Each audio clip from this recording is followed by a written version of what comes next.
Hello, I'm Lan Zhao. Today I will share our research article published in Allergy, titled Molecular Allergy Diagnosis Reveals that Asthma Risk is Linked to Desert Mugwort Pollen Exposure. Desert mugwort is widely planted in the Moas Desert. For sanitation, it has unintentionally increased seasonal pollen allergic rhinitis, conjunctivitis, asthma in neighbor regions. There is a dozen of allergy molecules existed in the mugwort pollen. This study aims to perform multiple allergen molecular diagnosis and reveal its link to allergic phenotypes.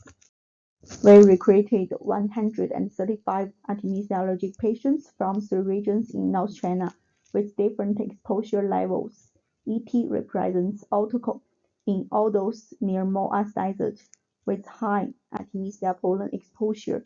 EK represents Tongbashi district in all those with moderate pollen exposure, and BZ represents Beijing and Zhengzhou with lower exposure. 11 allergens were used for IgE quantification using the immunochemical assay.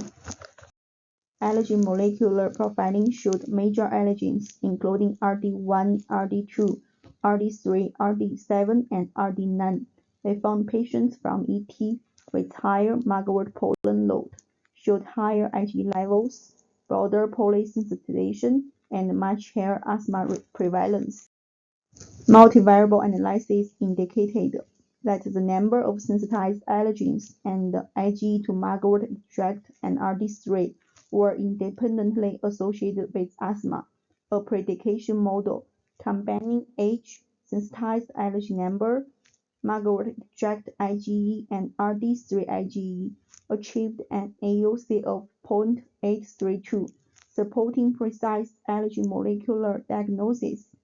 High exposure of desert mugwort pollen increases sensitization, complexity, and asthma risk, indicating weight control measures and long-term molecular immunotherapeutic approaches are needed.